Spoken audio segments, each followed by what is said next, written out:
Okay, let's turn to Matthew chapter 2. Matthew chapter 2. After Jesus was born in Bethlehem in Judea during the time of King Herod, Magi from the east came to Jerusalem and asked, "Where is the one who was been born King of the Jews? We saw his star in the east and have come to worship him." When the King Herod heard this, he was disturbed, and all Jerusalem with him. When he had called together all the people's chief priests and teachers of the law, he asked them where the Christ was to be born. "In Bethlehem, in Judea," they replied, "for this is what the prophet has written. But you, Bethlehem, in the land of Judah, are by no means least among the rulers of the Judah, for out of you will come a ruler who will be the shepherd of my people Israel." Then Herod called the Magi secretly and found out from them the exact time the star has appeared. He sent them to Bethlehem and said, "Go and make a careful search for the child. As soon as you find him, report to me so that I too may go and worship him." After they had heard the king, they went on their way, and the star they had seen in the east went ahead of them until it stopped over the place where the child was. When they saw the star, they were overjoyed. On coming to the house, they saw the child with the mother, and they bowed down and worshipped him. Then they opened their treasures and presented him with gifts of gold and incense and myrrh. And having been warned in a dream not to go back to Herod, they returned to their country by another route. When they had gone, an angel of the Lord appeared to Joseph in a dream. "Get up," he said, "take the child and his mother and escape to Egypt. Stay there until I tell you, for Herod is going to search for the child to kill him." So he got up, took the child and his mother during the night and left for Egypt, where he stayed until the death of Herod. And so was fulfilled what the Lord has said through the prophet, "Out of Egypt I called my son." When Herod realized that he had been outwitted by the Magi, he was furious, and he gave orders to kill all the boys in Bethlehem and its vicinity who were 2 years old and under, in accordance with the time he had learned from the Magi. Then what was said through the prophet Jeremiah was fulfilled. "A voice is heard in Ramah, weeping and great mourning. Rachel is weeping for her children and refusing to be comforted, because they are no more." After Herod died, an angel of the Lord appeared in a dream to Joseph in Egypt and said, "Get up, take the child and his mother, and go to the land of Israel, for those who were trying to take the child's life are dead." So he got up, took the child and his mother, and went to the land of Israel. But when he heard that Archelaus was reigning in Judea in place of his father Herod, he was afraid to go there. Having been warned in a dream, he withdrew to the district of Galilee, and he went and he lived in a town called Nazareth. So was fulfilled what was said through the prophets: "He will be called Nazarene." Amen. Dear Holy Spirit, show us the truth of Christ's reign in our hearts, even as we look in the story of his nativity. In Jesus' name, amen. Amen. The wonder of Christmas. And today we look at the wonder of Herod, Herod's wonder. It's not quite wonder. Why do you think we call it the wonder of Herod? Where do we find that he was wondering? Verse 3. When King Herod heard this, he was what? He was disturbed. And it says not just himself, it was all Jerusalem disturbed together with him. So you can say it was a shock. Herod's shock, or Herod's panic. So we know Herod, maybe that's where people came up with the Grinch idea. Heaven was rejoicing, shepherds were rejoicing, everyone who heard the news about Jesus' Magi were rejoicing, but Herod. And he managed to have his own minions to disturb them into not being happy about Jesus' birth. He was a man that tried to oppose God's plan. That's how he's known and remained in history. He was a cruel man. He was paranoid and selfish.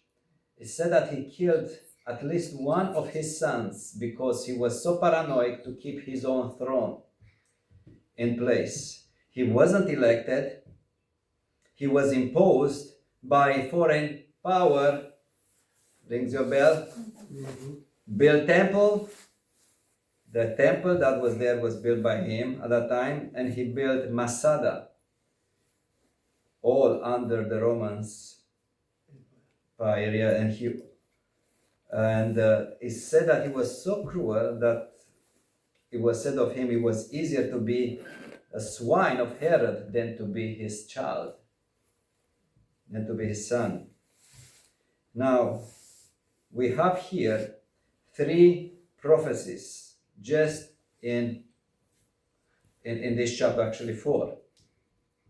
First one is about Bethlehem, where it says, this was happened, according with the prophecy, the Magi come and say to Herod, we have come to worship the newborn king of the Jews. Imagine going to Herod, who killed his son to protect his own throne, and tell, there is another one instead of your son that is going to be the king of the Jews. Wrong person to bring the news, like, rejoice together with me. Not quite. And it's according with the prophecy from Micah. But you, Bethlehem, in the land of Judah, are by no means least among the rulers of Judah, for out of you will come a ruler who will be the shepherd of my people. So that's the first prophecy. Second prophecy is the one that the parents of Jesus, they had to run out with him to Egypt, so that it can be fulfilled, verse 15, what the prophet said, out of Egypt I called my son. That's the prophet Hosea. I don't know about you, but don't you find interesting, this is God in flesh, and he has to run for his life. It's not enough that he's God in the flesh. Come to me and see what's going to happen. God could have protected him, the legions of angels, but he still had to live like a human. So what we see here is both, again, something that is so amazing, sovereignty of God and responsibility of man. God is sovereign, he's born, and he has to go according with the prophecies. But the prophecy said that the one who will be born has to flee for his life, has to die for his sins, and has to raise from the dead. It doesn't mean that human responsibility was not involved at all here. The parents had to treat him just accordingly to protect him. What a pressure to be a parent of the Son of God at that time. If I were Mary and Joseph says, God, but you're sovereign, you're all powerful, why we have to go through this hassle? Deal with Herod. Deal with Herod your own way. Don't move us from here. See, that's what's going to happen sometimes with our trials. Lord, if you're God, why allow this to happen in my life? Which one is your Egypt that causes discomfort and you have to run for your life, although you say, God, you're my God. Why do you allow this to happen to me? God allowed to happen to his own son. Who are we? Third, it's Rachel. As the children were killed by Herod, it's not because this guy got very annoyed. Said, whoa, so I didn't succeed in killing my own son. I'm going to do something else. I'm going to kill all the other children under 2 years old. So why under 2 years old? What Jim said to us. Because the Magi didn't came the way we have it right here. They didn't come along with the shepherds, right, when Jesus was born. They came later on because they had to come from afar. They might have seen the star that announced his birth. Whatever that star was, I find it difficult to believe that it was a star, because a star, even if it moves, cannot point exactly where. Angels are called stars. Could have been an angel, could have been Shekinah, the glory of God, like the one that led the Jews, the Hebrews in the wilderness? Don't know. But the point is that said, I'm gonna kill these boys because Jesus must have grown. It was nearly 2 years by the time the Magi got over there.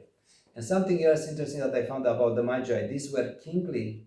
We sing the song, "We three kings of Oriental," maybe were more than three, but they were like princes that came, weren't just science men, they were high royalties in positions at that time, so they would have a big ally with them. It was like an army. And then I was thinking, why the Rome Herod didn't try to kill them? Because he couldn't happen. They were very, very well trained soldiers, so they had very good guards with them. So that's why the young, under 2-year-old, because he supposed that Jesus would have grown by the time the Magi got there. And the prophecy was, after these children were killed, just to make sure that Jesus is done with. A voice is heard in Ramah, weeping and great mourning, Rachel weeping for her children and refusing to be comforted because they are no more. Why says Rachel? Because Rachel is the mother of all the Jews. Yeah. And now Israel is mourning. The one who beget these children is mourning for her children because, do you see a pattern here? Jews and Holocaust, they go together. It's going to be another one before second coming of Jesus in the Great Tribulation. And there is an out of Egypt I've called my son. Why it says out of Egypt I call my son?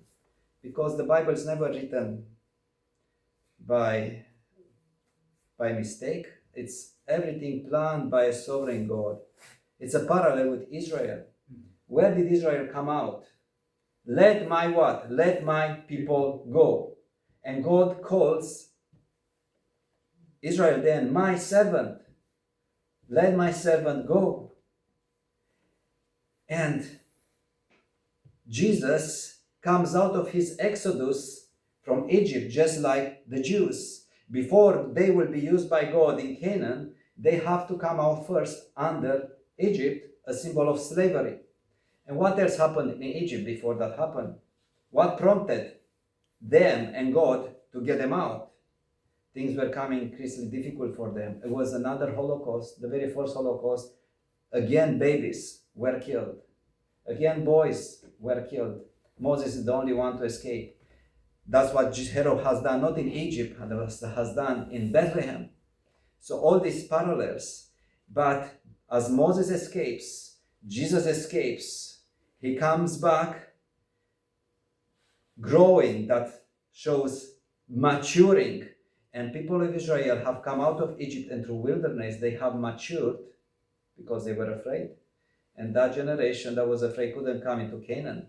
Only those that have really matured, like Joshua and Caleb and the other generation, only they would be used by God. So Jesus matures out of Egypt, and then he gets later on into ministry in the next chapter in Matthew. And then it's another prophecy, the one that is a bit complicated. It says, so was fulfilled what was said to the prophets. He will be called a Nazarene. Why? Because Jesus lived in Nazareth. So why? We never find this prophecy spelled out in any of the books of the Old Testament. And there are only 3 interpretations here. The word for Nazarene, because you don't write it with vowels, like in Latin language, in Hebrew language, you don't have vowels. It's very similar, the word Nazarene, with the word shoot that is in Isaiah 11. Those who have been here on Wednesday night, it says a shoot will come out from the Jesse's stump, from the Jesse's tree. And could be this, but we don't have guarantees. A second option can be it's a prophecy that it's not found in any of these, but was prophesied by somebody else that is not mentioned in the Bible. Could be, but if that was the case, God will have maybe put it here. But another one could be, again, what Nazareth means also in Hebrew language means also the reputation that Nazareth had was very a despised place. You remember Nathanael comes to Jesus and says, can anything good come out of Nazareth? So it was known as not the poorest of the poorest, you despised. And Jesus grew up as one that was despised and rejected by men. And God wanted that Jesus will come for a despised place. Once was Bethlehem, very small. Second, it was Nazareth, the despised ones. So God chooses to come to be related with a small place, insignificant, and a despised place like Nazareth from Galilee. So that's how the prophecies are being fulfilled. So when you feel your life is not in place, remember, God is sovereign over your life. Now, let's come to what we wanted to discuss, Herod. You know what Herod stands for? Herod stands for our ego. Herod from within our own souls. Herod represents our own self. And Jesus is always a challenge for Herod. Jesus always a challenge for our ego, for our self. And our self make us to be what? Mean. When you see somebody mean, that is full of himself, full of self. And people do mean things to each other all the time. For example, somebody marries his best friend's girlfriend so that he can stage a coup. Or somebody at the job place is responsible for sucking somebody else, telling a false story just to get rid of that person because doesn't like her. Or a husband is very violent to his wife and children. Or a driver who is overlapping tries to cut in front of you and yells, swears at you if you don't let him in. Everything is out of selfish ambition. That's why Paul says, don't do anything out of what? Selfish ambition. Because that's Herod in you. And it's 4 reasons that can cause people to become mean. First can be our life experiences. People that have been wounded will wound others. People that have been mean to you and you experience meanness, you want to pay back, but you cannot pay back to the same person, and you may pay to somebody else that is closer to you. Can be the environment, can be poverty in your life, can be our insecurities that can make us mean, and it can be the source of our pride. Self is the last one to abdicate. Our health, our money can go, but oh boy, I can't let go of my own self. And all this is because of our sin that is in our hearts. So, how do we see this wandering or disturbance of Herod? First of all, when he says that Herod was shocked, he was disturbed, and whole Jerusalem, it means that he was shocked. Whoa, I just thought that I'm at peace, and this news gets him up out of his comfort zone, because he finds out my throne is in peril. It's something that totally happens unexpectedly out of the blue. His routine of day to day is totally disrupted. After he's done everything to secure his place, he sees himself threatened again, and that's a shock over him. And that's the illustration we have here. The self likes to be in charge. Whenever how you know if yourself is in control, if things happen unexpectedly, it's normal to react.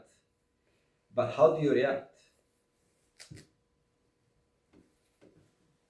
Do you feel comfortable that you're not in charge and circumstances or something else or someone else has managed to upset your plans?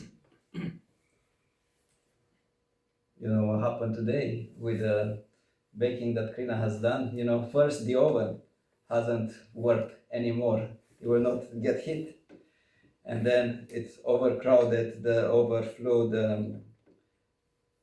They have grown too much and was so hard they didn't come out in nice shape out of it. Things happen unexpectedly. And it's very hard when the self is not in charge, when somebody threatens you being in charge. Self likes to follow its own plans, and anything that dares to interfere, it's a big shock to the system. He was bewildered. It was bewilderment what Herod had.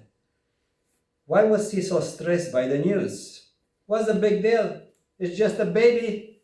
Herod is quite a mature man. Until the baby will grow to be the king, Herod will have died. But see, the selfishness was so big in him, he couldn't have accepted that baby.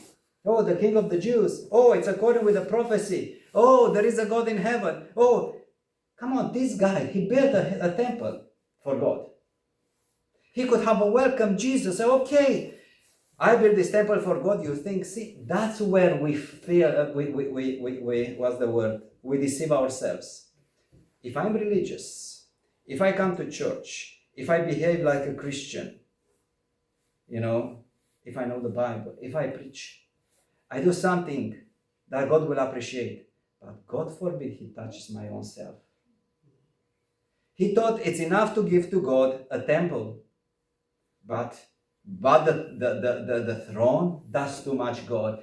The throne is for me. The temple is for you. The throne is for me. And that's a problem. Because why was he disturbed? The prophecy said, out of this place, Bethlehem, will come a ruler who will be the shepherd of my people, Israel. He knew Jesus is not a religious figure. He knew the Messiah. And this Jesus that was prophesied as the King of the Jews is going to be a political leader as well. The thing is got so far, the disciples, and Jesus in the first phase, he came to be only a spiritual king. But one day, after the second coming, he will be the political king of kings and the Lord of lords. It has to be here on this earth. Blessed are the meek, because they will inherit the earth. You cannot be meek if you're selfish. Only those who give up their self can inherit and reign with Jesus. It has to happen what Jesus said, that I will grant cities to you to rule. I don't know how that is, but we are not going to live forever in heaven. We'll come down with Jesus if we die before Jesus comes back second time, and we have to rule with him on the earth for 1,000 years, and then will be a new heaven, a new earth. So that was the problem with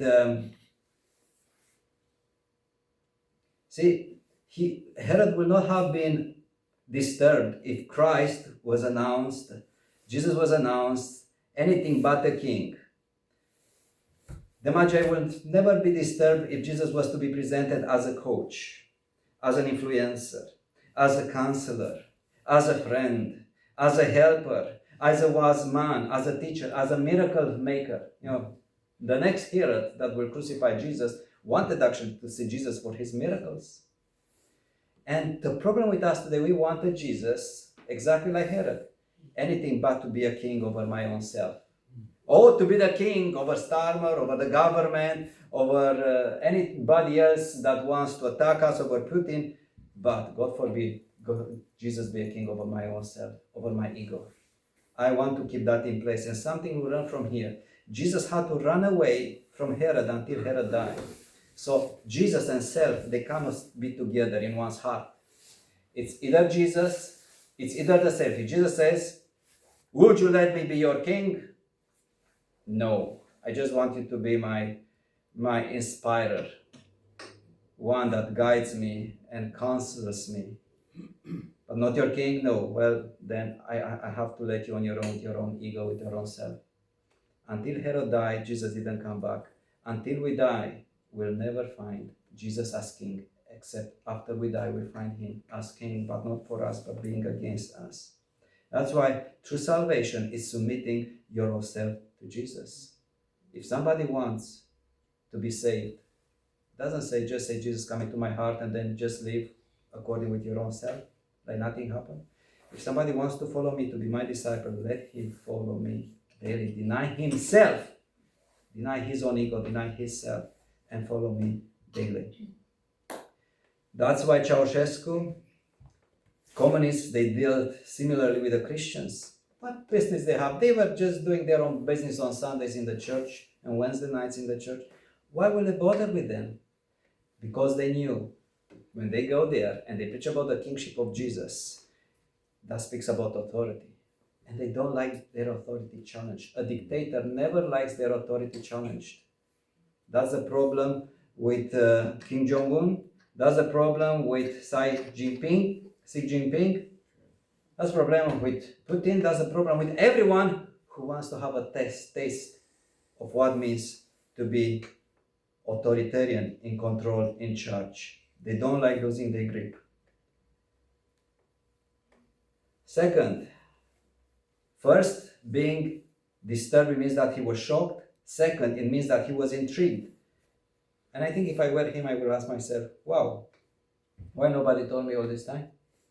Come on. And he said he called all the people that were dealing at the temple, the teachers and the scribes, and explained to me. And they said to him, in Bethlehem, they read the prophecy. So he was thinking, why nobody told me all this time? So what we learn, something that is very practical for today. And that's what happens when you have a religion that is under the state. I have a problem when I hear Church of England, Church of Scotland. It should be Church of God. Because when you place yourself under the authority of a rulership, you will try to do your best to appease and to please the ones that support you. And that's a blessing in independent churches. And see, they knew enough Bible, but not enough to believe it. They knew about the prophecies. They were able, those priests, to come to him, those religious leaders of the temple, to come to him and to tell him about the prophecies. But they live like this prophecy never is going to happen. And today, there's no worse thing than to come to church to pretend you're a man of God and to speak on behalf of God and not to believe what this Bible says. You know, this Bible says that Saint Jesus is going to come back second time. And if we don't teach our congregations, if we don't teach ourselves reading this Bible, how to prepare ourselves for the second coming of Jesus, how to get rid of our own self and to learn from Herod and from Pharaoh about their own selfish self on the throne, how can we be ready for his second coming? That's why he was intrigued.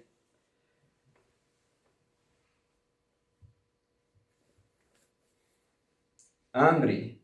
Also, it means that he was angry. He was shocked when he was disturbed. That means he was shocked, he was intrigued, and he was angry. Self is never calm. It's always angry.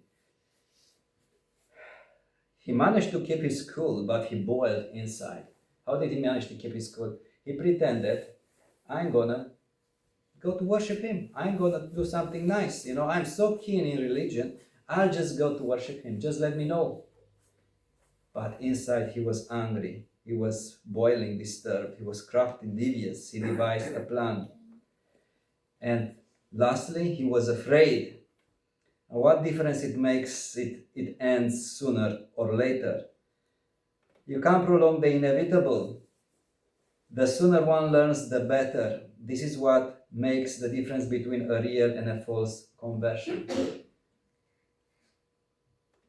Just deal with it and just give yourself to Jesus. Why try to live miserable by fighting against the king? Why Herod couldn't just have right then capitulated? Because anyway he would have died.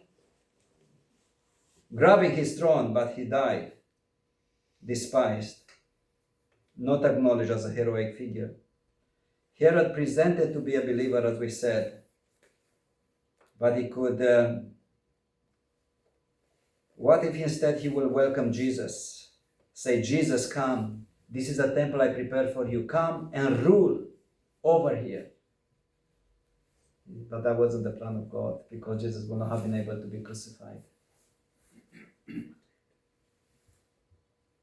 It will have cost Herod, if he's done that, his allegiance to Rome. Rome has said, God, if Caesar is God, Augustus is God, how can you worship somebody else? And he didn't want that. He wanted the favor of Rome. There's always a cost when accepting, welcoming, and worshiping Jesus. You lose yourself but only to find it. You are told to decide between two masters, self or Christ. It's either self lives, reigns, or Christ lives and reigns. Cannot be both at the same time. That's why I believe when people say Christian life is difficult, the most difficult life. Because any other life except Christian life, you can live with your own self. Still, you don't have peace because yourself will have lots of other selves to deal with and other egos to deal with, and you will not have peace. So if it's any way not to have peace, I rather live with Jesus by giving up myself, because Jesus promises this peace and then eternal peace when I'm with him. You know, if you're like Jim and myself, you don't like to be in a car if somebody else drives. So why can't we relax? I was saying, why Jim and myself can't we just relax when somebody else does the journey? We want to be in charge. Selfish people that we are. That's what Jesus calls us. Let me take the wheel. I'm gonna drive your life. But we don't want that. The thing is that Christ, hence this diabolical plan of him to kill the babies. The thing is that Christ doesn't die. You can chase him, you can shun Jesus, you can threaten Jesus, but you cannot kill Jesus. He will grant it to you, whatever you want to do to him, except to kill him, but he's the one to live forever. And you and me, we are the ones to die. And to die without Christ as your king is the fatal of all fatalities. Now, it's so easy to blame Herod and sentence him to death. But Herod was not the only mean guy, because there is a Herod in the chest of each one of us. I've seen it today in my life. I see it every day. That's why Jesus says, take up your cross daily and follow me, and deny yourself daily. And this is the only thing that is mentioned in every gospel. You know, there are so many things that are mentioned once in one of the gospels, twice maybe in two gospels, maybe three synoptic gospels, but this is the one that is mentioned 4 times. If somebody wants to follow me, let him deny him, take up his cross and deny himself. Follow me daily. That's very important, because self needs to hear it repeatedly over and over.